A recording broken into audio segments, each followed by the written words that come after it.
Muy bien, entonces vamos a ver en esta ocasión y ya para casi que terminar este curso, vamos a ver un poquito la clase de la histología del ojo, ¿no? Que más que la histología es las funciones generales del ojo, porque hablar de la histología del ojo como tal no es tan fácil. Entonces yo tengo que hablar de las funciones, de generalidades de la anatomía y bueno, ahí yo traté de sintetizárselos de la manera que les digo yo, más digerible posible, si es que eso es el término más adecuado, ¿no? Y las cosas que yo considero que ustedes a este nivel de su carrera deben manejar. Realmente yo no espero que les quede mucho de esta clase porque es una clase difícil, ¿no? Es una cosa que usted tiene que afianzar mucho durante su carrera, pero bueno, creo que es algo que es importante para su formación en este nivel. Así que todo se lo doy debidamente nivelado. Bien, esta clase realmente son dos clases, ¿no? Que habla del ojo y el oído, ¿no? Que son los órganos, como dice el título, sensoriales especiales. Ya nosotros hemos visto varios órganos especiales, ¿no? Por ejemplo, vimos ponemos la cavidad oral, vimos los botones gustativos, que son los que perciben el gusto, vimos la cuestión del olfato, el epitelio olfatorio, cuando vimos la parte respiratorio, vimos el montón de corpúsculos de la piel, que son los mecanorreceptores, y esta vamos a ver los que nos faltan, que son los ojos, que son los que detectan la luz. Y en la última clase vamos a ver el oído, que el oído no solamente detecta el sonido, o no solamente es para la audición, sino que también tiene un rol importante en mantener el equilibrio. Eso lo vamos a ver en la otra clase. Bien, hablando del ojo como tal, usted tiene acá una imagen a la derecha, muy bonita del néter, en la que usted se la puse para que viera la órbita, ¿no? La órbita es la cavidad en la cual descansa el ojo. En la órbita usted encuentra un montón de estructuras formando la órbita. Tienes parte acá del hueso frontal, parte acá de parte del arco cigomático, tienes parte acá del hueso maxilar, tienes aquí adentro parte del hueso lacrimal, que me dice que no, lacrimal bone. Tienes acá este en amarillo que usted conocerá cuando de cabeza y cuello, que es el esfenoides, que es uno de los huesos, de mi punto de vista, más difíciles. Y bueno, eso es para que entiendan lo complicado, o no lo complicado, lo complejo que es la órbita, no es que es un hueco y ya, ¿no? Y bueno, eso lo volverán a repasar cuando en su clase per se de los huesos de la cara y del cráneo. Los ojos, que es de lo que vinimos a hablar hoy, son los que detectan la luz, ¿okay? Son órganos fotosensitivos que tienen a su vez fotorreceptores, que vamos a ver al final de la clase, que se llaman los conos y los bastones. El ojo, ya les dije que está dentro de la órbita del cráneo, ya les hice más o menos un resumen de los huesos que forman, son más, esto es más complicado de lo que yo se los hago. Y también tienes algo de tejido adiposo ahí, ¿no? Que te sirve para amortiguar a los ojos en caso de cualquier tipo de golpe o de impacto, por así decirlo, ¿no? Vamos a ver que el ojo está esencialmente o esquemáticamente consiste en una estructura que llaman el globo ocular, que es lo que da la forma esa redonda, ¿no? Además de que eso es tejido conectivo, que le da un tejido conectivo especial, que le da esa forma al ojo, con varias capas. Y bueno, dentro del ojo hay capas que sirven para captar la luz gracias a las células fotosensoriales, ya les dije cuáles son. Y al final, estas van a formar axones que van hacia el nervio óptico, que van hacia el cerebro, y ahí es donde se analiza finalmente la luz, ¿no? Y se le da un significado. Recuerden que todo lo que nosotros percibimos del mundo es una interpretación que nuestro cerebro hace. Todo es así, o sea, hay personas que de repente para mí el amarillo es amarillo y otros lo verán verde. O sea, cada quien interpreta las cosas del modo que su cerebro le indica, ¿no? Eso es una cosa, pero eso es parte de neurociencia y esas cosas. Yo me meto en esas cosas tan profundas. Bueno, a nivel anatómico, vamos a encontrar que de manera sencilla el libro lo hace muy bien, el libro es muy bueno explicando esto. Pues yo le soy sincero, a mí de la anatomía del ojo y la histología me quedó muy poco de la universidad, ¿no? La verdad es que yo he venido a recordar y a aprender gran parte de estas cosas dando este curso, pues ya les dije que yo también me toca estudiar todo esto, y de verdad que esto es difícil, y dependiendo de la habilidad del docente, es más difícil, ¿no? Esto no es fácil de explicar, y si tú te vas a un libro difícil de explicar o que explique enredado, casi que te has metido en un negocio imposible. Pero yo siento que el libro de Junqueira lo explica muy bien y explica lo que hay que saber. Y yo de ese resumen le hago todavía un resumen más dirigido, ¿no? Eso es lo que yo les puedo aportar a esta clase. Bueno, si usted agarra un ojo y lo corta por la línea media, o sea, un corte sagital, va a ver que el ojo tiene varias capas. Es como si usted agarra, qué sé yo, un huevo de estos que se hierven y lo cortan, ¿no? Tienes varias capas, ¿no? Veanlo más o menos así. La capa de afuera, o sea, la que está aquí en este esquema en celestito, es la capa fibrosa, ¿ok? Como dice acá. Tú verás que en la capa fibrosa, acá atrás, está la esclera, ¿no? La esclera posterior, y anterior está la córnea. Más profundo, en esa capa fibrosa, viene una capa que se llama la capa vascular, que aquí está esquematizada por rojito, ¿okay? Que es la del medio. La capa vascular está constituida por una capa que se llama acá posterior el coroides, coroides, y hacia anterior tienes esta estructura aquí. Aquí hay, o sea, es una estructura, aquí se ven dos, ¿no? Pero realmente esto rodea toda la circunferencia del ojo. Se llama el cuerpo ciliar, y más anterior al cuerpo ciliar del surge el iris. Eso vamos a hablar de las funciones de cada una de estas estructuras a lo largo de la clase. Y finalmente la capa más interna, que es esta amarilla, pues es la retina, ¿no? Y usted ve que eventualmente la retina, los axones van a converger y van a formar acá atrás el nervio óptico. Me parece que es una forma bien fácil de entender todo esto, ¿no? Y nosotros vamos a seguir repasando esto a lo largo de esta clase. Ok, vimos las capas, ¿no? Ahora vamos a ver algunas generalidades de las partes del ojo. En el ojo hay un lente, lens, que dice aquí, ¿no? Que es de tejido conectivo, es transparente, y ese lente se mantiene anclado en su lugar gracias a estos hilitos blancos que ustedes ven aquí, ¿no? Esos hilitos blancos se llaman las fibras sonulares, como dice aquí, fibras sonulares, que a su vez se adhieren al cuerpo ciliar. ¿Lo ven aquí, no? ¿Ven cómo están pegados acá al cuerpo ciliar? Que recuerden que el cuerpo ciliar es parte de la capa vascular. Detrás del lente está toda esta bola que se le llama el cuerpo vítreo, que es lo que mantiene la forma del ojo, ¿no? El cuerpo vítreo a su vez está lleno de un material gelatinoso que se llama el humor vítreo. Eso lo vamos a, que es básicamente agua y ácido hialurónico. Eso lo vamos a ver también a lo largo de la clase. Ok, tienes el lente acá. Anterior al lente tienes el iris. En este caso en el esquema está en verdecito. El iris cambia de color dependiendo del contenido de melanina que tengas. Eso lo vamos a ver también en las diapositivas más adelante.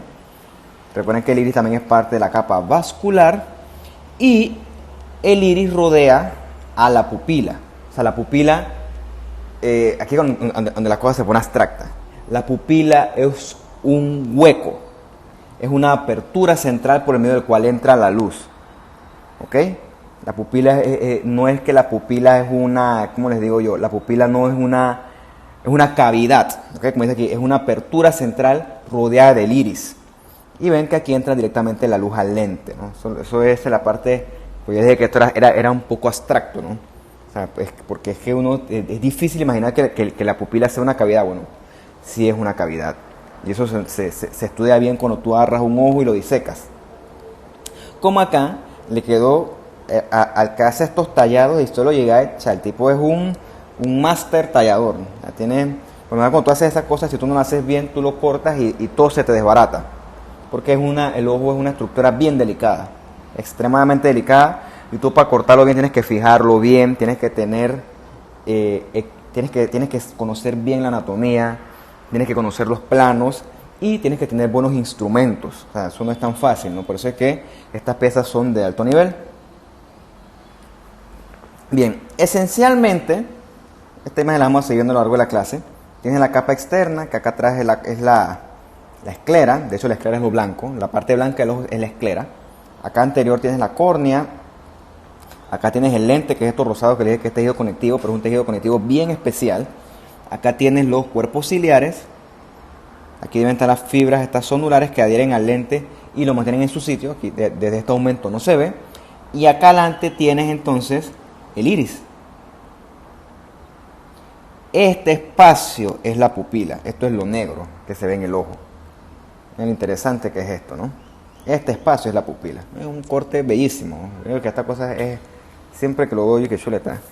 De verdad que elegí correcta mi carrera. La histología es súper bonita. Bien. Siguiendo con anatomía, porque yo no puedo saltar la histología si no hablo anatomía. Me toca, ¿no? Entonces, pues eso es parte de la medicina. Más que todo en estos cursos que son de cursos básicos, que si tú... Estos cursos básicos son el andamiaje del conocimiento. Si el andamiaje es flojo, cuando tengas el edificio ya de 100 pisos, se te va a derrumbar tarde o temprano. Por eso es que las bases y el cimiento tienen que ser lo más sólido posible. Bien. El ojo esencialmente, vamos a ver que hay una porción anterior y una porción posterior. Vamos primero a centrarnos en la porción anterior. Ok. En la porción anterior tú encuentras al iris, que está aquí, y al lente, ¿no? En esa porción, eso no está seco, ¿no? En esa porción hay un líquido claro que se llama el humor acuoso. Ese humor acuoso va a llenar un sitio en la porción anterior que a su vez se llama la cámara anterior. La cámara anterior se sitúa entre la córnea, que está aquí en blanco, y el iris. No sé si me tienen que seguirme la clase. Por eso es que le digo que es una ventaja que usted puede echar para atrás, para adelante, para atrás, para adelante, porque si es por Zoom, suso, se pierde, si se va, se fue. Bien. Córnea, iris, y aquí hay este espacio. Bueno, ahí hay humor acuoso. Si vamos a la histología, sería aquí entre la córnea y el iris. Este espacio blanco que parece una media luna, bueno, esa es la cámara anterior y ahí hay humor acuoso. Y tienes entonces la cámara posterior que se sitúa entre el iris y el lente.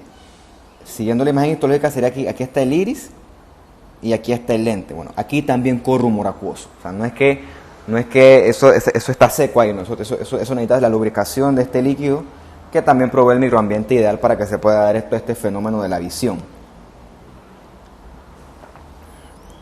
Y ese humor acuoso fluye a través de la pupila y hace que estas dos cámaras que forman parte de la porción anterior del ojo pues se comuniquen. Entonces, para que se ubiquen anatómicamente y vean cómo es importante que todas estas cosas estén debidamente interconectadas entre sí.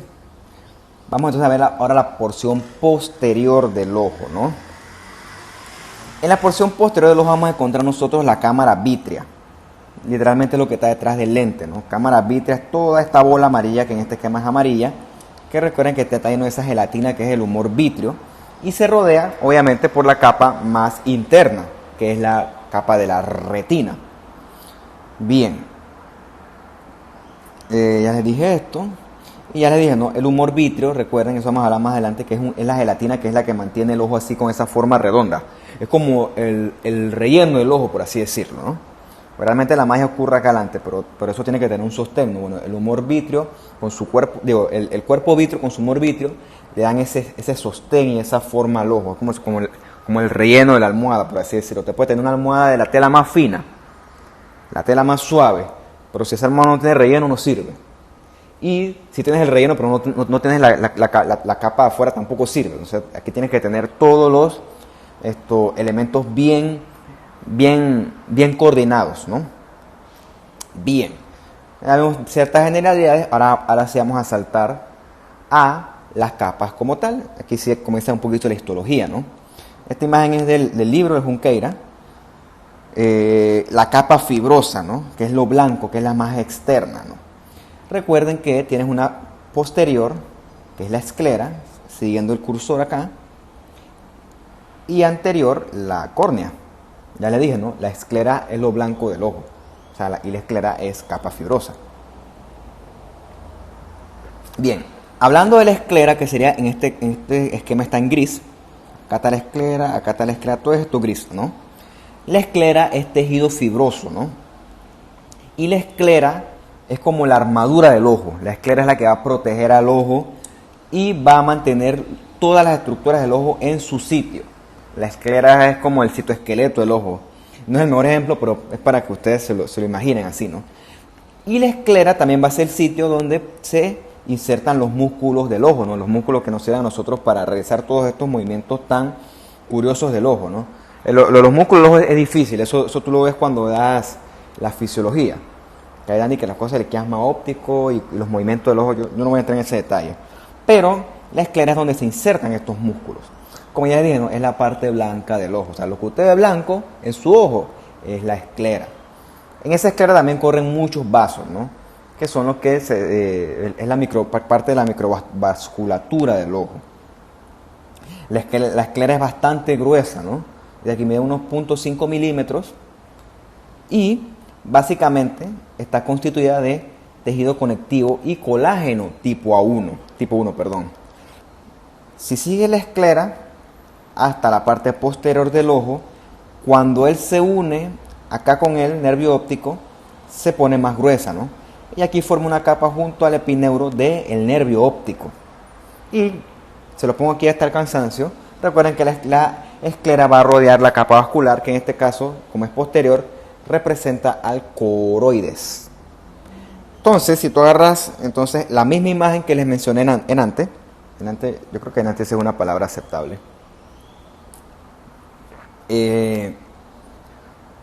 La esclera es todo este tejido fibroso. ¿Lo ven, no? Es un tejido fibroso con algunos fibroblastos por ahí y sobre todo colágeno tipo 1. Más profundo viene acá el coroides y más profundo viene la retina. Vamos a ver las partes entonces de la esclera, ¿no? Al nivel histológico, perdón, de la córnea. Para que nos con idea, la esclera, recuerden, es tejido conectivo, sobre todo colágeno tipo 1, que da sostén al ojo y sirve para mantener las estructuras en su lugar y también es el sitio donde se insertan los músculos de los movimientos oculares, ¿no? Después usted me echará un cuento de esos músculos porque fácil no son de aprendérselos. Bien, son piqui, ¿no? Bien, vamos a hablar de la córnea, ahora sí, que la córnea es la anterior, ¿no? La córnea es un tejido característico por ser transparente y desprovisto de vasos, o sea, avascular. A nivel histológico, la córnea va a tener 5 capas que están bien descritas en el libro que usted lo busque. Bien, de afuera hacia adentro, la primera capa es el epitelio, ¿no? Que es un epitelio escamoso, como ven aquí, estratificado, obviamente que no queratiniza porque no es piel, se llama el epitelio corneal. Ese epitelio está soportado por una membrana basal gruesa, que se llama la membrana de Bowman, como dice aquí, Bowman's membrane. Luego de esta membrana de Bowman viene un estroma que es la parte más gruesa de esta córnea, que es un estroma de tejido conectivo bien denso. Luego de esto viene otra membrana basal que se llama la membrana de Descemet, que es la que sostiene a la capa más interna, que es la capa del endotelio, que ya usted conoce que el endotelio es un epitelio de una sola capa simple, ¿no? Bien, esta es la misma imagen del ojo. Mire, yo uso la misma imagen para demostrarles todo. Pero esta vez vamos a ver la córnea, ¿no? Tienes el epitelio corneal. Pregunta de examen. Es un epitelio escamoso estratificado, obviamente que no queratiniza. Tienes aquí lo que lo sostiene, que sería la membrana de Bowman. Tiene su función, ahorita la vamos a ver. Tienes todo este estroma, que es grueso y denso, se llama así la capa de estroma, y acá abajo tienes tu endotelio, un endotelio que es un epitelio escamoso simple o plano simple, y la membrana basal, que lo soporta es la membrana de Descemet.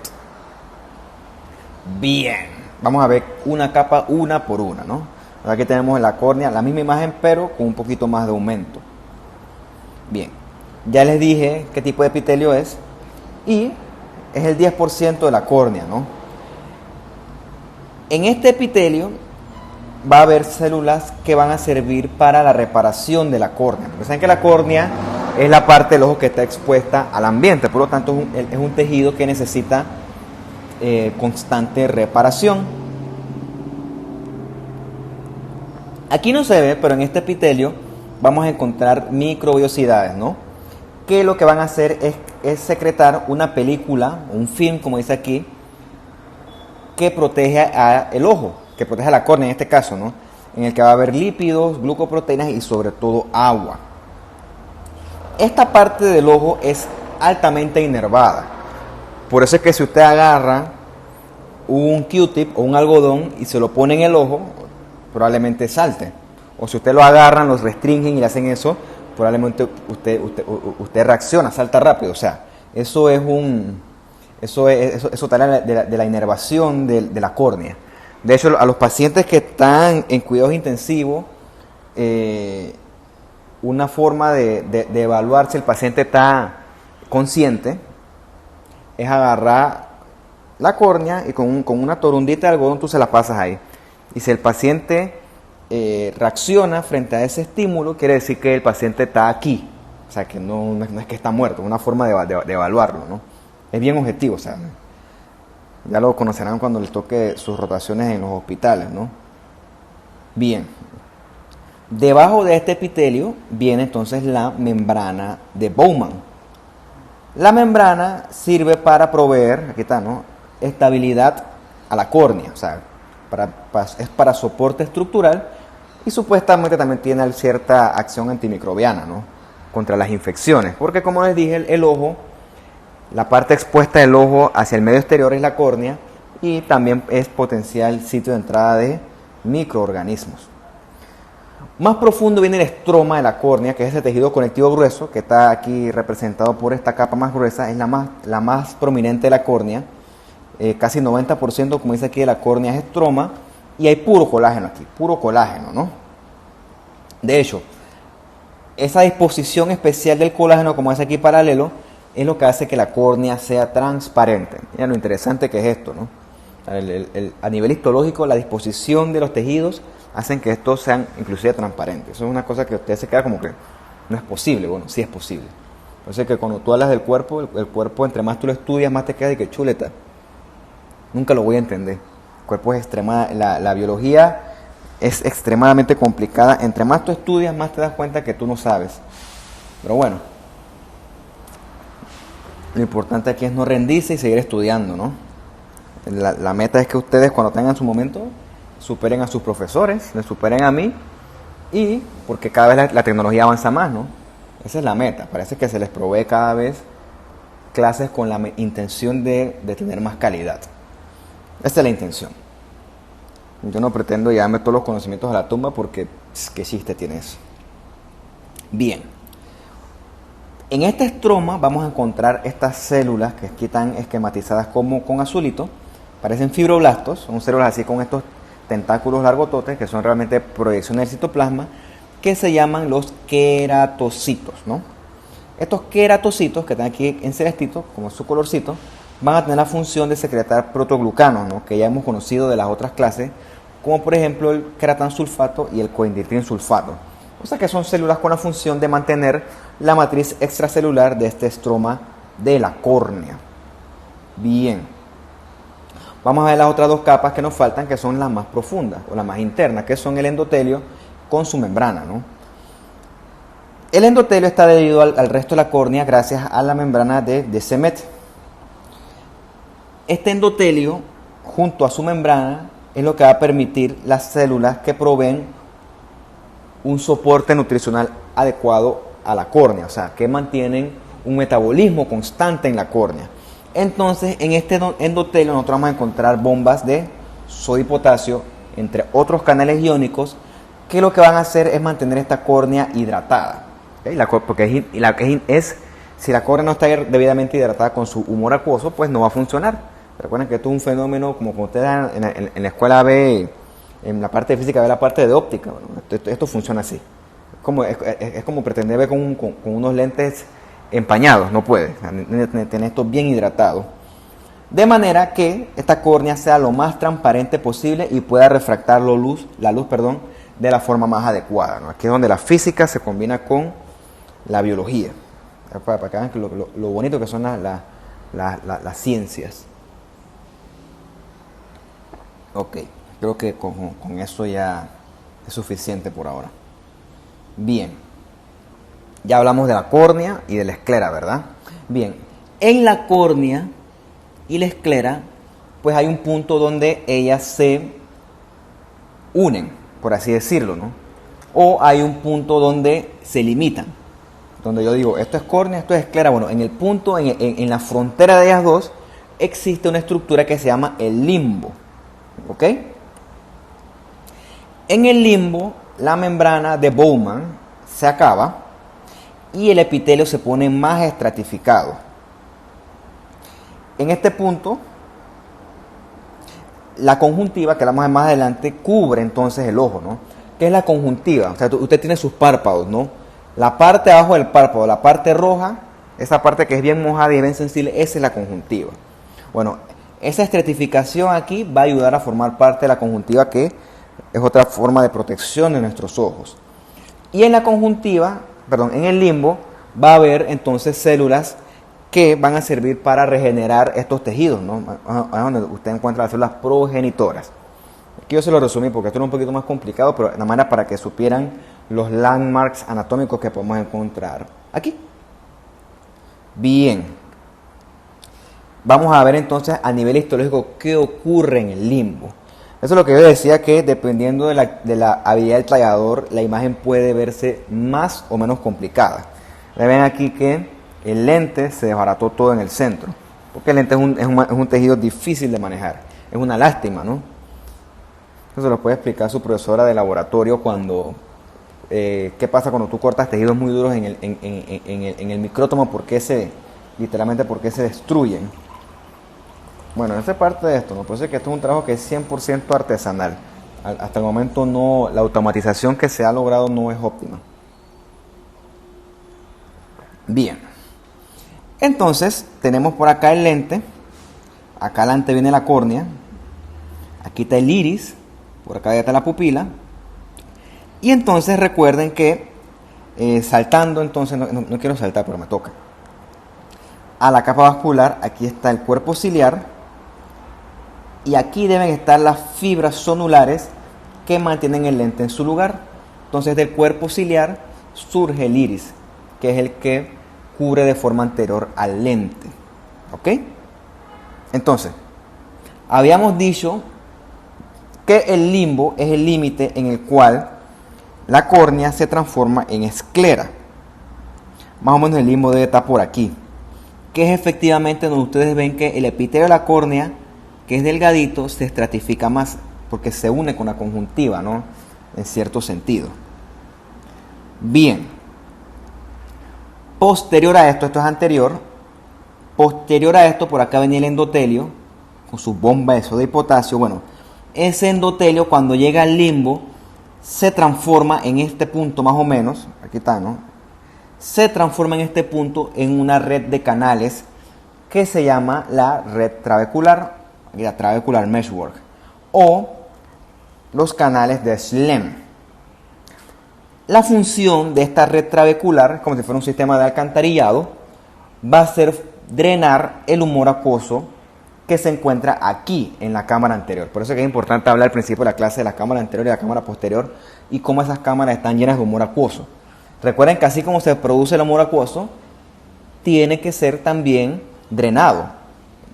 Parecido a lo que nosotros discutimos cuando vimos la parte de los plexos coroides y el líquido cefalorraquídeo, ¿no? La acumulación de ese líquido también es peligrosa, ¿no? Aquí sucede un fenómeno más o menos igual.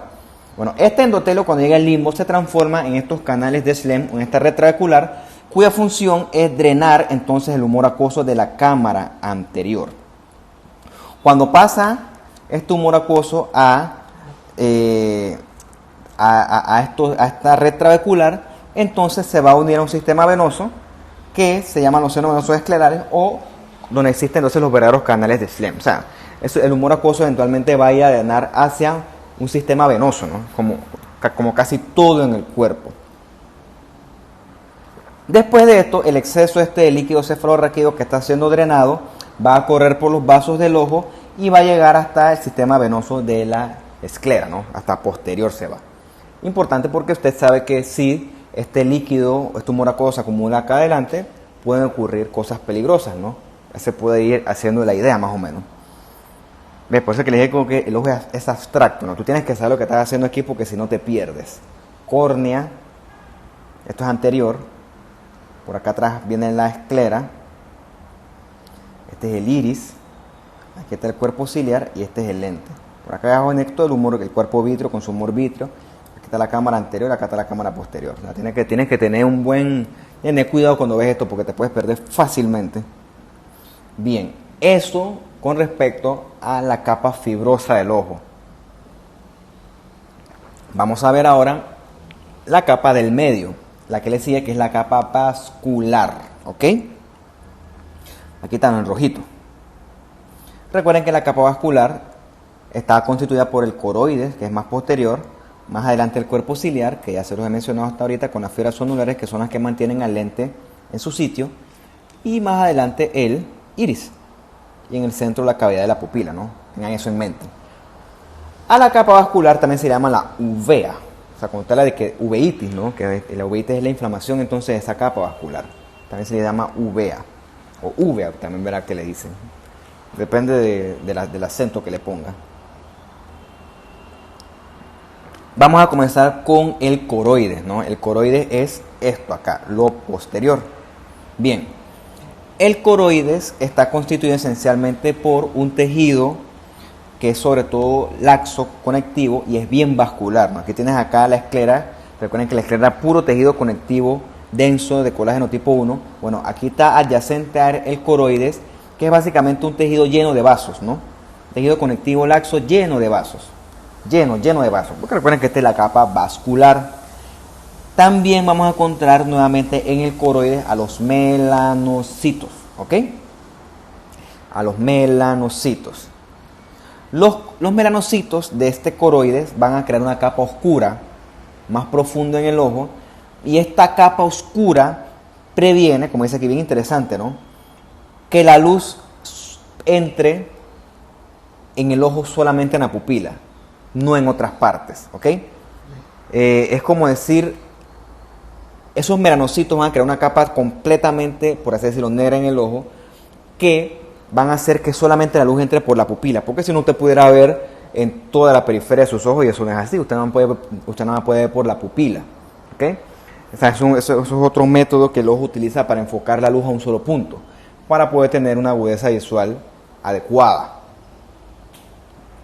Súper interesante esto, ¿no? Esto yo lo vine a integrar fue cuando leí, hice las clases. Si tú me pones un libro a leer eso, no lo voy a entender. Tú tienes que esto verlo y regresar. Y al cabo de un tiempo es que puedes comenzar a construir conocimiento. Si te interesa, ¿no? Si no te interesa, está duro. Bien, esencialmente el coroides va a tener dos capas, ¿no? Va a tener una lámina coroides capilar, que es la que sobre todo tiene los vasos, y vamos a conocer otra que es la membrana de Bruch, ¿no? Que es donde vamos a encontrar sobre todo tejidos elásticos y colágeno. Bien, esquemáticamente, esto es afuera y esto es adentro, por acá vas a tener la esclera, ¿no? La esclera y acá arriba la retina. Entonces el coroide es esencialmente puros vasos, ¿no? Una red de tejido conectivo laxo que está lleno de puros vasos. Entonces ven aquí, estos esquemáticamente son venas, ¿no? Bueno, en esas venas es que eventualmente los canales de Schlenn van a drenar el humor acuoso y van a ir hacia estos sistemas de alcantarillado más profundos y más posteriores. Bueno, en el coroide vamos a encontrar toda esta red de vasos y aquí está en turquesita, bien delimitado, la membrana de Bruch, que es lo que entonces va a delimitar la capa del coroides, es la frontera o el límite del coroides con entonces la retina, ¿no? Entonces recuerden que esto tiene que estar bien compartamentalizado. Ok, eso con respecto al coroides. Vamos a saltar más anterior y vamos a encontrar entonces al cuerpo ciliar. Esquemáticamente el cuerpo ciliar está aquí, ¿lo ven? Está el puntero, este es el cuerpo ciliar. Recuerden con las fibras zonulares que son las que sostienen el lente en su lugar, ¿ok? Vamos a verlo uno por uno, así que no se estresen todavía. Vuelvo y repito, ¿no? La clase esta, la ventaja es que usted puede regresar, porque es que si es un solo, está duro. Hasta para mí está duro. Bien, el cuerpo ciliar es el que va a cubrir al lente. Recuerden que esto es un corte sagital. Realmente el cuerpo ciliar cubre al lente en toda su circunferencia. Recuerde eso. Y como dice aquí, el cuerpo ciliar es posterior al limbo, el limbo taquino.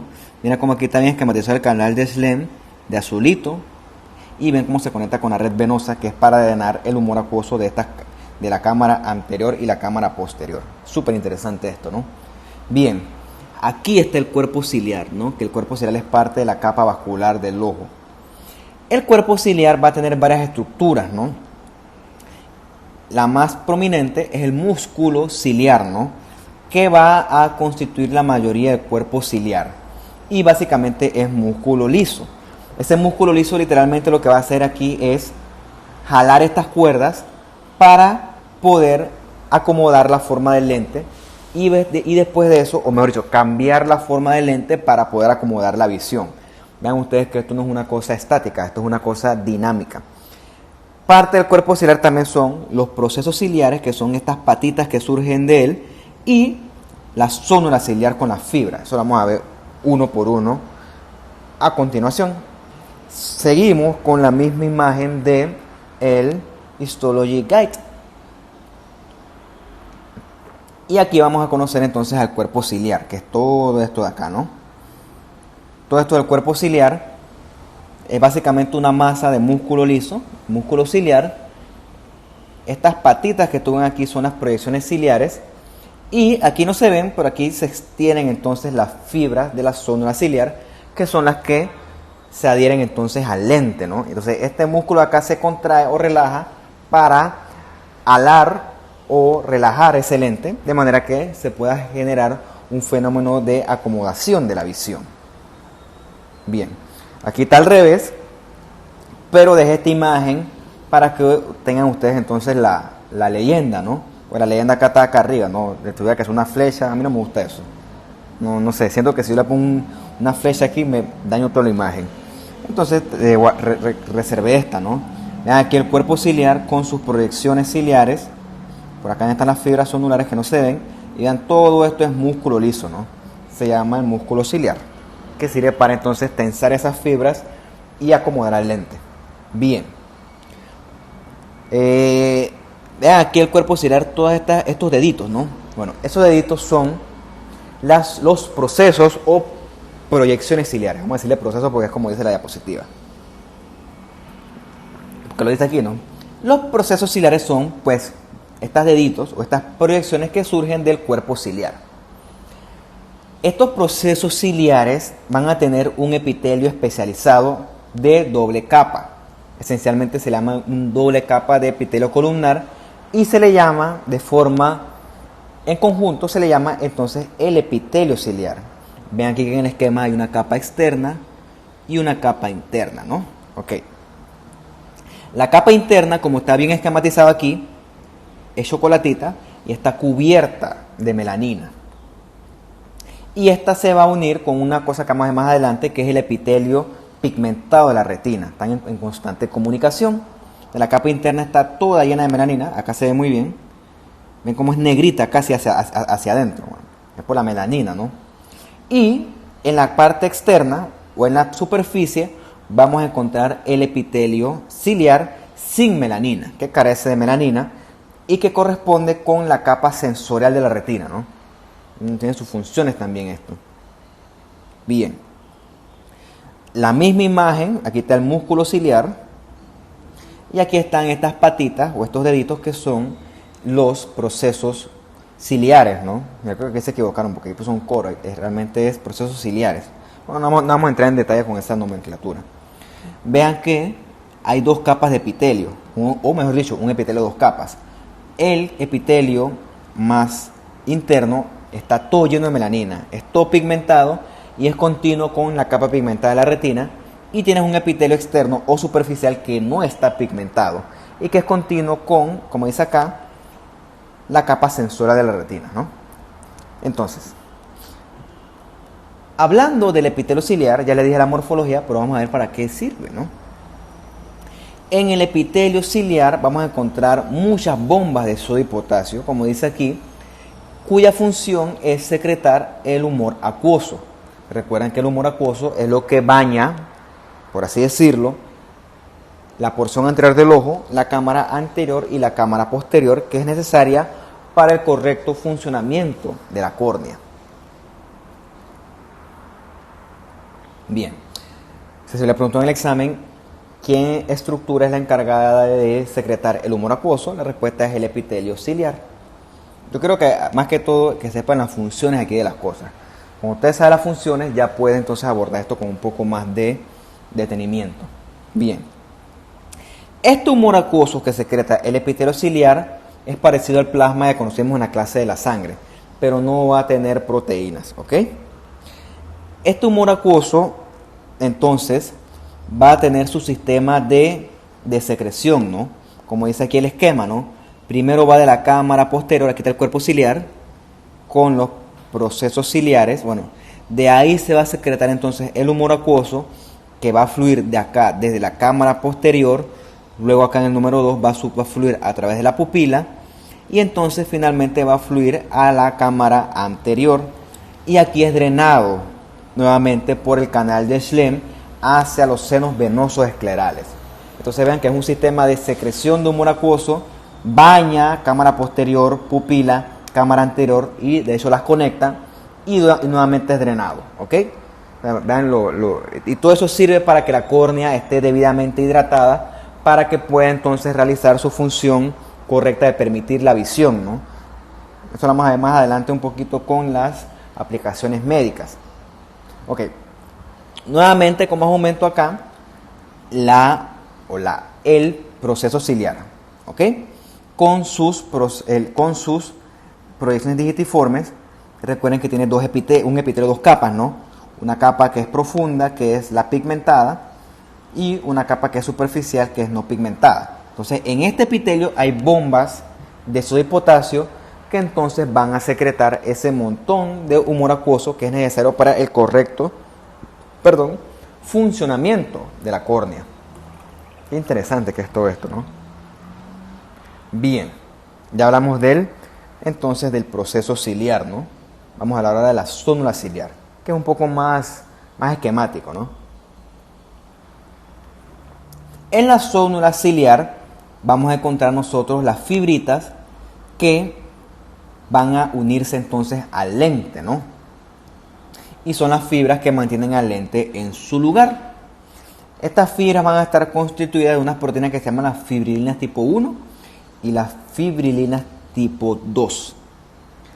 Estas fibrilinas son producidas por las células no pigmentadas del epitelio ciliar, o sea, por las de acá arriba, ¿no?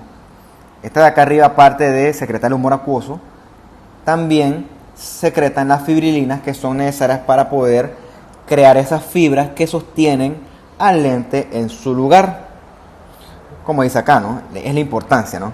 Y, como ya les dije anteriormente, cuando el músculo ciliar se tensa o se relaja, estas fibras van a alar o van a empujar el lente para que se pueda entonces dar la debida acomodación del lente y pueda entonces darse el proceso de la visión o el acto de la visión, por así decirlo, ¿no?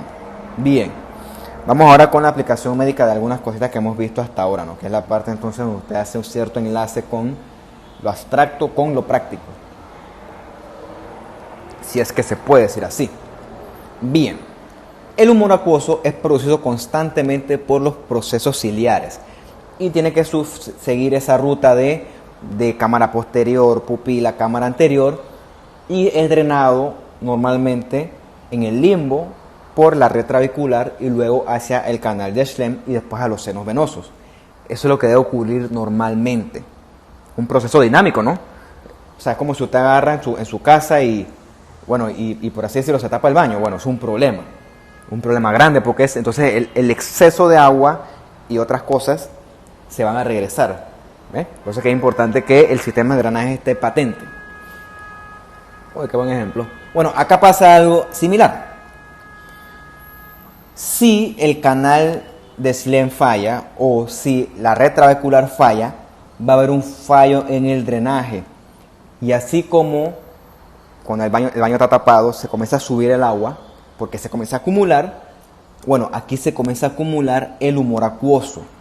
y ese humor acuoso va a comenzar a acumularse y va a generar un aumento de la presión en ese sitio. ¿Ok?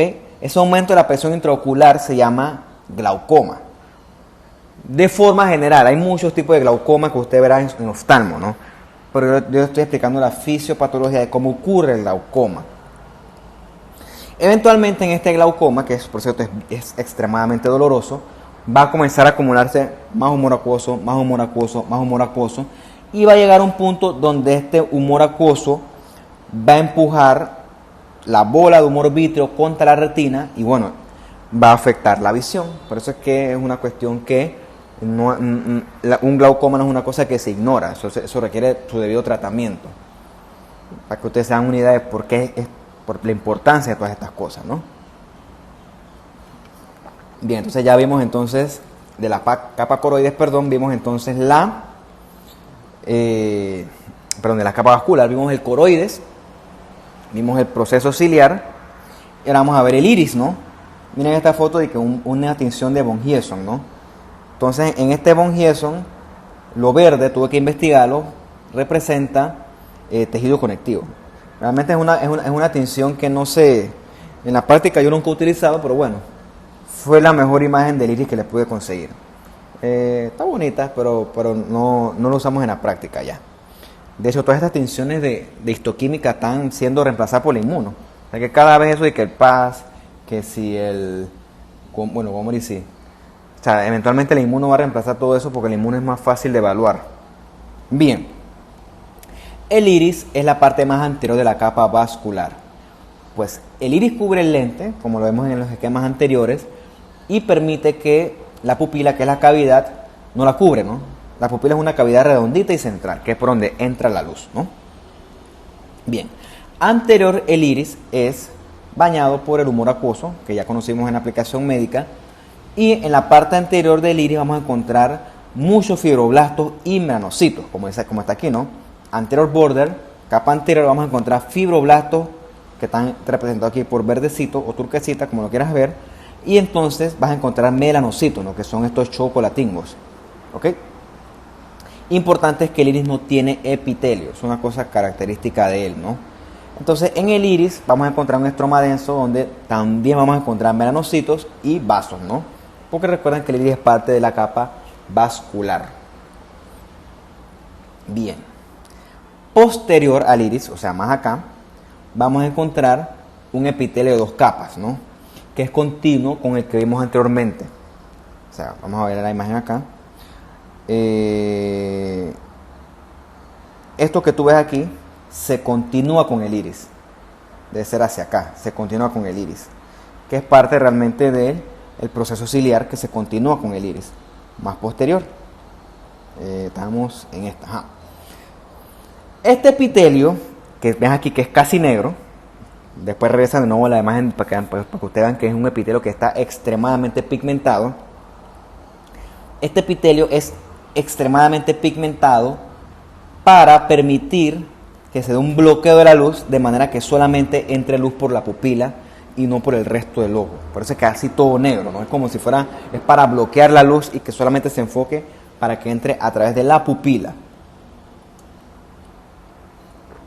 Tienes otra capa en este epitelio en la que vamos a encontrar células mioepiteliales que entonces van a servir para contraer hacia el músculo dilatador de la pupila, otro de los músculos importantes que sirven para la visión. Bien, dispuestos alrededor de la pupila vamos a encontrar también fibras que constituyen el músculo esfínter de la pupila, que va a servir para contraer o agrandar la pupila, ¿no? Eso usted lo verá cuando dé farma en un laboratorio que se llama de la atropina, creo que si no me equivoco, puedo equivocarme, de lo que yo me acuerdo de mi facultad de medicina, ¿no? En la que usted le ponen atropina y la pupila se le dilata, ¿no? Entonces eso se llama midriasis, pues otra cosa que se llama miosis, si no me acuerdo, no me acuerdo muchas cosas.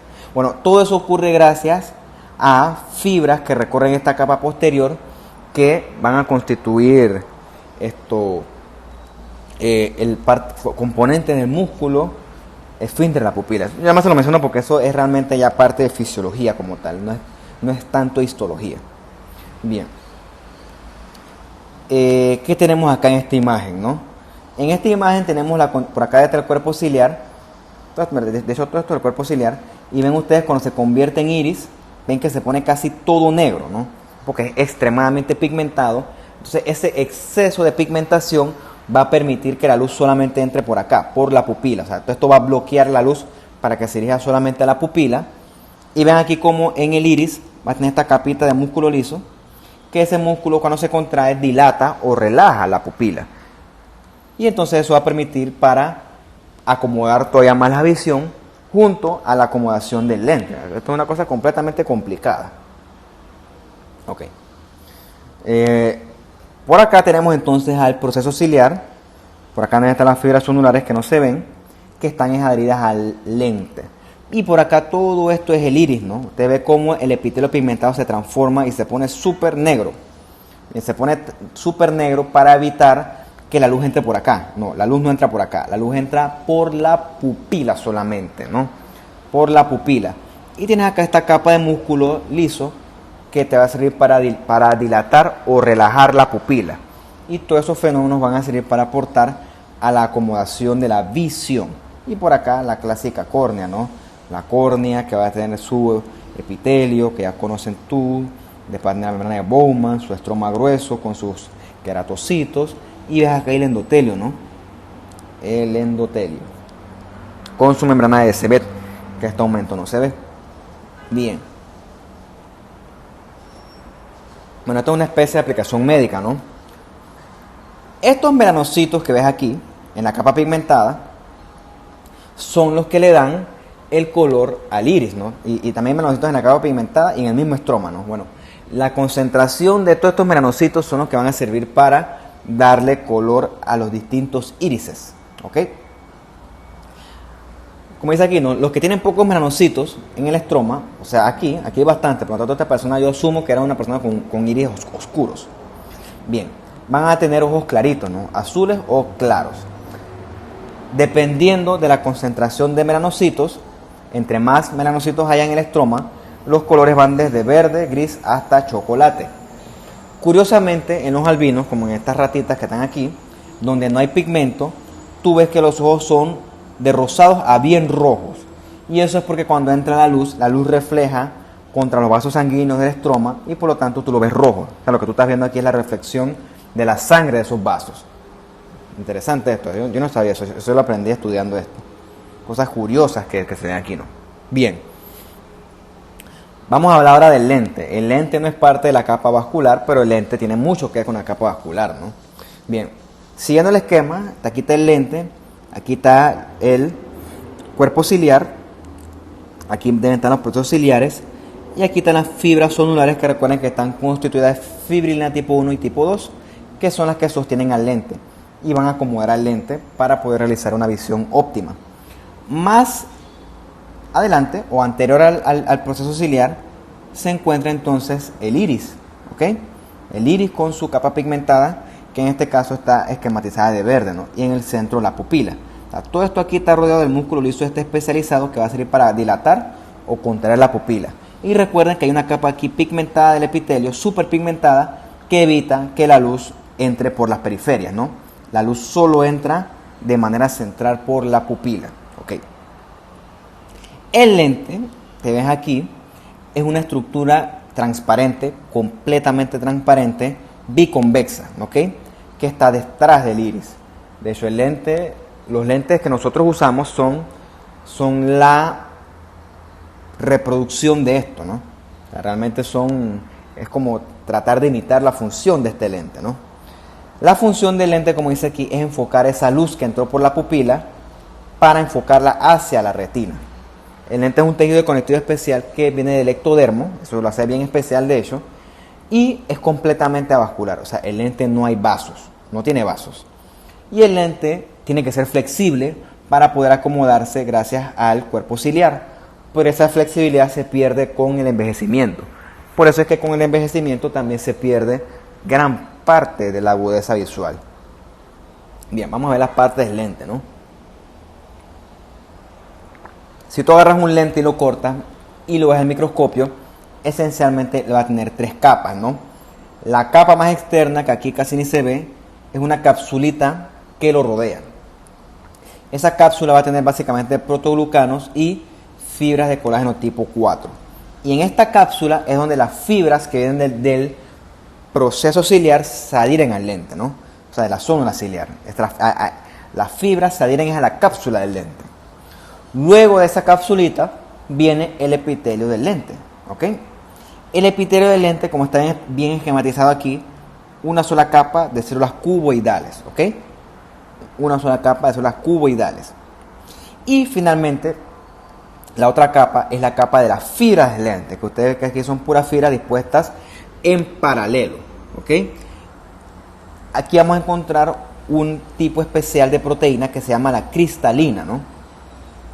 Ok, la cristalina que producen las células de las fibras del lente, que son células especializadas, ¿no? Son células que ya han perdido casi todos sus organelos por autofagia y que solo tienen cristalina. La cristalina es lo que le da al lente su propiedad de ser completamente, o como dice aquí, perfectamente transparente. La disposición de las cristalinas y las fibras estas especializadas son las que le permiten hacer al lente total y completamente transparente. Bueno, este fue un ojo que me tocó a mí cuando lo tengo en el hospital del niño. Es un ojo que sacaron por un retinoblastoma, ¿no? El tumor es este, ¿no? Que está aquí en relación con la retina. Bien, cuando tú lo cortas, tienes acá lo blanco, que es la esclera. La esclera. Tienes acá anterior la córnea. El lente cuando lo corté se cayó. Y yo dije, chulo, ¿pero esto qué es? Porque para ese tiempo yo no conocía estos conceptos tan profundamente. Porque probablemente las fibras zonulares se dieron y por no tener cuidado se cayó el lente, ¿no? Bien. Tienes el lente, ves aquí toda esta capa negra. Bueno, esta es la capa vascular, ¿no? Esta capa negra es la que permite que la luz solamente entre por la pupila y bloquea toda la luz que viene de la periferia. Esta es la retina que está aquí medio desprendida, eso es normal en estas patologías. Y todo esto es el tumor, ¿no? Un tumor súper maligno de mal pronóstico, ¿no? Y es tan malo que su tratamiento es eso, ¿no? La enucleación del ojo. La enucleación es que te saquen el ojo, literalmente. Interesante esto. Y es un ojo chiquitito, ¿no? Ves que es un ojo de 2 centímetros. Pequeñito ese ojo. Bien. Vean aquí el lente, ¿no? El lente con estas fibras llenas de cristalina que hacen que el lente sea perfectamente transparente, ¿no? Un corte casi que perfecto. De verdad que el que lo hizo es un muy buen tallador. Bien, el lente, recuerden que está adherido aquí por las fibritas, ¿no? De la zónula ciliar. Ok. El cuerpo ciliar tiene el músculo ciliar, que es el que va a acomodar el lente gracias a su elasticidad, alándolo o relajándolo con respecto a estas fibras. Esto lo que permite es achatar o extender ese lente de manera que usted pueda modificar la curvatura y poder entonces enfocar con facilidad los objetos. Cuando se pierde la elasticidad del lente se da un fenómeno que se llama la presbiopía, que eso lo ve creo que usted en fisiología también y de repente en oftalmo.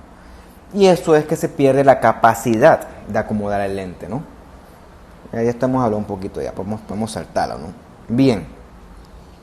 Con el tiempo o con el envejecimiento, la cristalina del lente comienza a perder su función, comienza a desnaturalizarse. Dice aquí desaturación, es desnaturalización.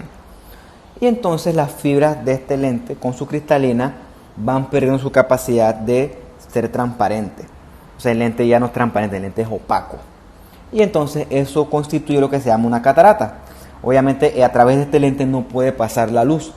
Por eso es que entonces el paciente con cataratas va a tener pérdida de la visión. La catarata, no sé, se me fue aquí. Mira tú, uy, qué horror. Catarata, la K, catarata, tarata. Voy a corregir eso para el próximo curso. Por hacer las cosas así con relativo apuro, ¿no? Bueno, yo lo corrijo después. ¿Por qué sean las cataratas? ¿No? Exceso de luz, pueden ser por golpes o en pacientes hipertensos diabéticos. Por eso es que se relaciona más que todo con el envejecimiento, ¿no? Pero miren cómo el lente se pone aquí, en vez de transparente, se pone así todo opaco. Eso se opera, ¿no? Se saca y ya Bueno, eso lo conocerán mejor cuando den su clase de oftalmo, que ya es bien adentrada en el curso. Bien, vamos a ver un poquito del cuerpo vítreo, ¿no? El cuerpo vítreo es la bola que contiene un montón de gelatina que se conoce como el humor vítreo, ¿no? Este humor vítreo básicamente es una gelatina que está constituido de un tejido conectivo especializado que es casi pura agua y algo de ácido hialurónico o hialuronato. Todo esto está contenido en una membrana que se llama la membrana vítrea. Aquí vamos a encontrar una célula especial que se llama el hialocito, que es el que va a secretar los componentes del humor vítreo, ¿no? Básicamente parte del agua, sobre todo parte del colágeno y parte de este hialuronato, ¿no? Los hialocitos aquí. Creo que esa no hay imagen histológica porque eso es muy difícil de conseguir. Bien, vamos a hablar de la retina ahora, que es la capa más profunda, la capa más interna, y es donde se da el fenómeno de la visión como tal. Y es que esencialmente es la capa más complicada del ojo, ¿no? Yo solamente le voy a hablar cositas anatómicas, lo otro usted se ve realmente la retina en fisiología, ¿no? Y también se ve parte en neuroanatomía. Bien, esencialmente la retina va a tener dos capas, ¿no? La capa pigmentada, que es la que se continúa con el coroides, ya eso hablamos un poquito, ¿no? Que es la que se continúa también con parte del iris, o sea, ahí se conectan, que es como el límite de retina con el iris, y el coroides también. Y vamos a ver la capa neural, que es realmente la que constituye el grueso de la retina, ¿no? Que es donde vamos a encontrar los fotorreceptores, que son los conos y los bastones. Bien, hablando un poquito de la capa pigmentada, esencialmente es esta. Es un epitelio cúbico simple que es más que rodea la capa neural, ¿ok? En este epitelio vamos a encontrar bastantes gap junctions y complejos de unión bien desarrollados, ¿no? Nuevamente aquí vamos a encontrar mucha melanina, ¿no? Que va a servir para eso, para evitar que la luz entre por áreas distintas a el epitelio, perdón, a la pupila, me equivoqué ahí. Y entonces también vamos a encontrar aquí células que van a sintetizar sobre todo retinal, que es una importante vitamina de la visión, que es la vitamina A. Después se buscan cuáles son las funciones de la vitamina A para la visión.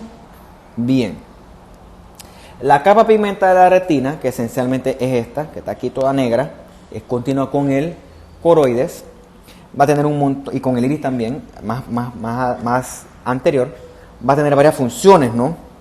Esencialmente, después se la revisa con calma, va a absorber la luz, ¿no? De manera que la luz solamente entre por la pupila, un bloqueo de luz hace.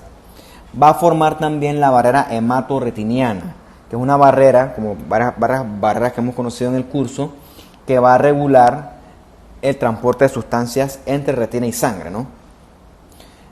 Va a servir para regenerar la retina, va a fagocitar los componentes que ya no son necesarios en la retina, o sea que tiene una cierta acción en el recambio, va a también remover radicales libres, o sea son especies superóxidos que se forman de desechos del oxígeno, o sea que tiene una función protectora la retina también, y también va a producir el ATP, que es el que va a dar soporte metabólico y energético a la retina, la parte de la retina neural sobre todo. Después se lee esto con calma, ¿no?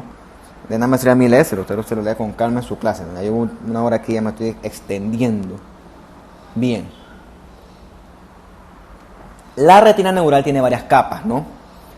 Esencialmente la retina neural, que es esta, con todas sus capas, básicamente es tejido neural, parecido al que vimos en la clase de tejido nervioso, con glía y neuronas. Todas estas células de la retina van a estar sostenidas y soportadas por unas células especiales que son las células de Müller, que la vamos a ver en la próxima diapositiva, que son las que dan básicamente soporte nutricional a toda esta retina neural. Y en la retina neural vamos a encontrar todas estas capas, ¿no? Y aquí el libro se las pone en desorden. Yo hice mi mayor esfuerzo por ponérselas en un orden lógico, que es desde interno hacia más externo, ¿no? Acá fuera el coroides, ¿no? Y vamos a encontrar todas estas capas que vamos a desarrollar una por una. Esencialmente la más importante es esta, ¿no? La capa de los conos y los bastones. Dicen RCL porque es R de receptor, ¿no? Receptor layer. Aquí está la RCL. Bien. Las células de Müller, que no se ven aquí, esquemáticamente deberán estar aquí los núcleos de ellas, pero tienen procesos que cubren toda la retina, ¿no? Y son las células que dan soporte metabólico a toda esta retina. ¿Ok? Tienen sus nuclecitos aquí en la capa nuclear interna, inner nuclear layer, y entonces van a proveer todas estas funciones, ¿no? Van a remover desechos, van a regular el transporte de iones y van a servir para mantener la barrera hematoretiniana que vimos en la diapositiva anterior.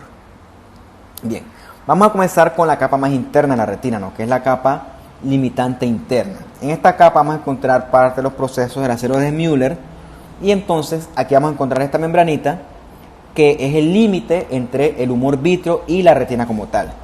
Y literalmente es como una membrana limitante, ¿no? Como dice que no, una capa limitante interna. Bien, luego de esta capa limitante interna viene la capa gangliónica, que es aquí la GL, junto a la capa de fibras nerviosas, ¿no? Nervous fibrous layer, ¿ok? Esta capa gangliónica vamos a encontrar células ganglionares, que son estos núcleos grandototes, que son pericariones, que van a tener axones largos, ¿no? Que se van a extender hacia acá, hacia la capa de células, hacia la capa de fibras nerviosas. Eventualmente estos axones van a converger y van a formar parte del nervio óptico, que es el que se dirige hacia el cerebro. Esto solo se lo menciono porque a mí la que me interesa realmente es los conos y los bastones. Vamos a tener dos capas plexiformes, una interna que es esta y una externa que es esta, ¿no? Inner y outer. En estas capas plexiformes no hay pericariones, hay puros fibras, ¿no? Puras fibras con axones y dendritas, ¿ok? En la capa plexiforme interna vamos a encontrar son fibras que vienen de la capa ganglionar, y en la capa externa vamos a encontrar fibras que vienen de la capa de los fotorreceptores. Eso no me interesa que se lo sepan, solamente es para que entiendan de dónde vienen. Después se lo lee con calma en su casa. Bien. En la capa nuclear interna, que es esta inner nuclear layer, vamos a encontrar pericariones, sobre todo los pericariones de las células de Müller. No lo puse aquí. Bien. Y en este lugar se va a dar la conexión importante de la señal que viene de los conos y los bastones, ¿no? Que es a donde quiero llegar yo. Bien. Finalmente, o no finalmente, siguiendo, tenemos a la capa nuclear externa, que es esta, ¿no? Outer nuclear layer. Que esta capa está más cerquita de la capa de los conos y los bastones. Aquí encontramos encontramos a los pericariones de los conos y los bastones, que es donde vamos a saltar. Esta no se ve, pero se enseña pobremente. Este es el límite externo, ¿no? Que es esta acá, que es el límite que está con el coroide básicamente, ¿no? Eso no me interesa mucho. Me interesa es esto, ¿no? La capa de los conos y los bastones. Los conos y los bastones vamos a verlo más adelante porque se llaman así. Y los conos y los bastones son los que efectivamente participan en el fenómeno de la visión como tal. O sea, son los que reciben la luz, pues se llaman los fotorreceptores, ¿no? Creo que para el próximo curso podemos obviar la mayor parte de estas cosas. Realmente yo no me sé esto ni siquiera, yo no me pregunté esto. De la retina lo clásico es conocer los conos y los bastones y su función. Para la próxima vez voy a sintetizar todo esto porque realmente no me interesa que se sepan todo esto de aquí. O sea, sepan que existe, pero la función como tal está en la capa de conos y bastones. Ok. Vamos a comenzar primero con los bastones, ¿no? El bastón, o los bastones, porque miren, son 92 millones, son muchísimos bastones. El bastón, que es el rod, que dice aquí, que es su traducción en inglés, son las que son los más sensibles a la luz. Son las neuronas que son las más sensibles a la luz. La función del bastón es permitir la visión con poca luz. Bueno, se llama bastón porque tiene esa formita alargada, ¿no? O sea, de ahí recibe su nombre. Bien, el bastón va a tener un segmento externo, o sea, outer segment, que está aquí, que básicamente corresponde con un cilio que se modifica, un cilio especializado, y que es la porción del bastón que es fotosensible, ¿no? O sea, que es una sección que la porción que es la que percibe la luz. Y vas a tener un segmento interno, que es básicamente su pericarión, que es donde vamos a encontrar su núcleo grandotote con sus respectivas mitocondrias, glucógeno, etcétera, que van a servir para la actividad de síntesis del bastón. Bien, los bastones, que recuerden que son los más numerosos, 92 millones de bastones. En el cilio modificado del bastón vamos a encontrar, o en el segmento externo, vamos a encontrar, vean estas pilas que parecen como una pila de moneda, Bueno, vamos a encontrar estos discos membranosos, ¿no? Que son de 600 a 100 discos membranosos. En estos discos membranosos encontramos una proteína que se llama la rodopsina, ¿no? Esa rodopsina es la que inicia la captación de la luz, la que inicia el estímulo visual. Bien, el segmento externo y el interno se conecta gracias a un tallo interconectante, ¿no? Estos discos intermembranosos del segmento externo se recambian constantemente, ¿ok? Se recambian constantemente y son fagocitados, los que nos sirven, por células del epitelio pigmentado, ¿no? Eso se lo revisan en las funciones del epitelio pigmentado de la retina. Miren ustedes, diariamente 90 discos son reemplazados y fagocitados por parte del epitelio pigmentado. Eso con respecto al cono. Recuerde que el cono es más numeroso y el cono es el que es más sensible a la luz y le permite a usted, de hecho, la visión en poca luz. Luego de esto vienen los conos. Hay unos bastones, vienen los conos. Los conos son menos abundantes que el bastón, 4.6 millones. Y el cono es menos sensible a la luz. Pero el cono, como está aquí, ¿no? Tiene una puntita, el cono es el que permite la visión a colores. Esencialmente hay tres tipos de cono, ¿no? Que el cono te va a permitir captar el rojo, el azul y el verde, porque cada uno tiene su propia iodopsina, que cada uno capta su respectivo color, y de hecho la mezcla de estos colores en mayor o menor medida es la que nos crea a nosotros la visión a color. Eso le pregunto en el examen, ¿cuál es la célula encargada de la visión a color? La respuesta es el cono. Bien, el cono también tiene una morfología o una estructura similar al bastón, solo que su segmento externo es más cortito que el del bastón, es más cortito y con una forma piramidal o triangular. También el cono tiene sus discos membranosos, pero estos sufren menor recambio que el del bastón, ¿no? Eso es lo que yo quiero que sepan de estas cosas. Bien, ya saltamos entonces de la retina y vamos a ver ahora la última parte, que son las estructuras adyuvantes del ojo, por así decirlo. No tienes el ojo acá, tienes los párpados y ves que los párpados cubren la porción del ojo que se comunica con el medio externo, ¿no? Bueno, esa porción está recubierta por un epitelito que es aquí, que se ve aquí como en rojito o rosadito, que se llama la conjuntiva, ¿ok?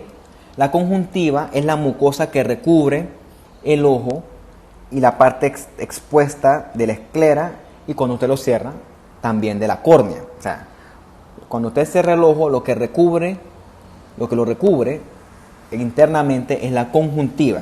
Y la conjuntiva es una mucosa especializada, de hecho es bien especializada. El único lugar donde tú encuentras este epitelio es en la conjuntiva, una cosa única de él. La conjuntiva está recubierta de un epitelio columnar estratificado con células caliciformes. Es una cosa única de la histología. Tú solamente encuentras ese epitelio ahí. Y por lo tanto yo diligentemente se lo voy a preguntar. Bien. Tiene caliciformes porque él secreta parte del moco que cubre y protege la córnea. Bien. Pues la conjuntiva puede inflamarse e infectarse, ¿no?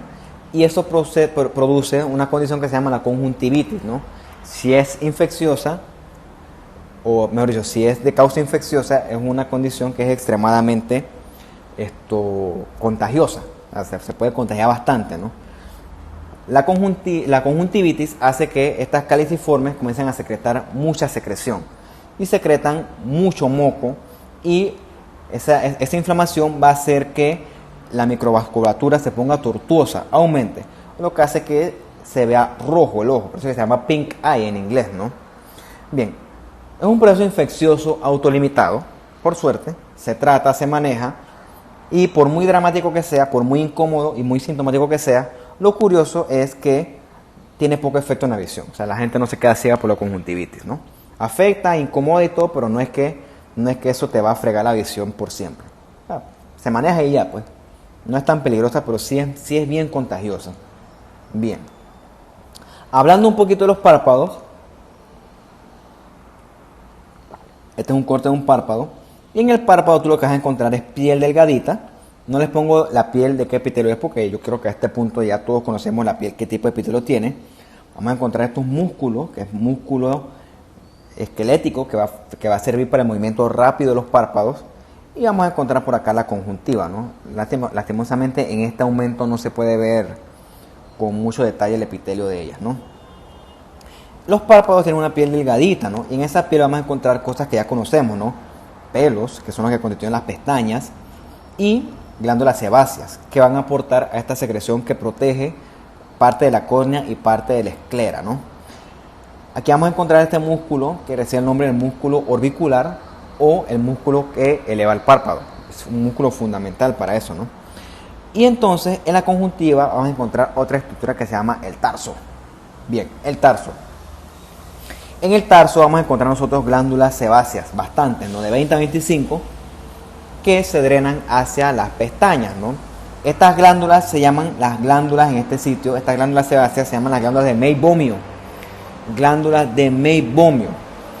Y tiene la función de producir secreción que va a disminuir la evaporación del ojo y va a lubricar ese movimiento del párpado con el ojo, ¿no? Eso evita que el ojo se le pegue, que el párpado se le pegue a la esclera y a la córnea, gracias a la secreción de las glándulas de Meibomiu. Una función fundamental. ¿Ok? Claro, de hecho ese exceso de secreción es lo que le produce a nosotros las famosas lagañas, que en realidad se llaman legañas. O sea, no se dice lagañas, se legañas. Bien, entonces recuerden, ¿no? Las glándulas del tarso son las glándulas sebáceas, que su epónimo es glándulas de Meibomiu, ¿no? Con más aumento aquí tú ves entonces el epitelio o la piel que recubre el párpado. Por acá ya está la parte de la conjuntiva, y ves aquí el músculo orbicular del párpado, que sería para levantar y los movimientos rápidos del parpadeo, básicamente. Bien, las glándulas de Meibomiu se pueden obstruir su ducto de salida. Recuerda que son glándulas ecrinas, como toda buena glándula sebácea. Bueno, esa obstrucción hace que se sobreinfecte el tejido del tarso. Básicamente es por gram positivos, ¿no?, que residen en la piel. En este caso el Staphylococcus aureus, que usted, si no lo conoce ya, lo conocerá a lo largo de su carrera, sobre todo en la clase de microbiología.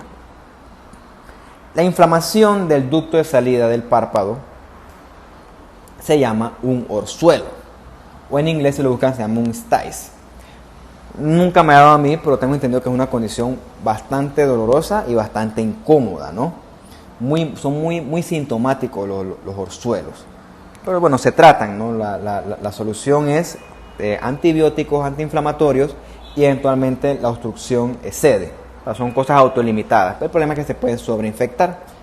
Entonces, supuestamente se relacionan más a pacientes inmunosuprimidos o a estrés, ¿no? Bueno, después se lo buscan con más calma, ¿no? Pero vean qué curioso es que cuando se obstruye esto aquí, el exceso de esa secreción hace que haya una sobreinfección secundaria y esto te crea al paciente este orzuelito. De aquí se ve que duele bastante. Bien, finalmente, ya para terminar, tenemos las glándulas lacrimales, que obviamente son las que producen las lágrimas, no están acá, ¿no? Se encuentran en la porción temporal de la órbita. Recuerden que hay una porción temporal que es la que da hacia la oreja y una porción nasal que es la que da hacia la nariz.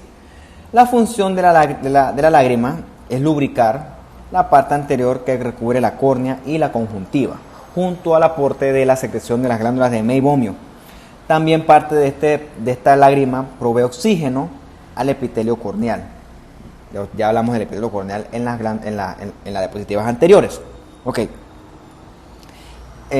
Las lágrimas, aparte de lubricar, van a llevar bastantes sustancias, ¿no? Ya les dije, el oxígeno, van a llevar metabolitos, van a llevar electrolitos y también van a llevar sustancias antimicrobianas. O sea, las lágrimas tienen funciones múltiples, ¿no? De hecho, usted sabe, con los que usa lente de contacto, disminuye el estímulo, la producción de lágrimas, y eso es bien incómodo.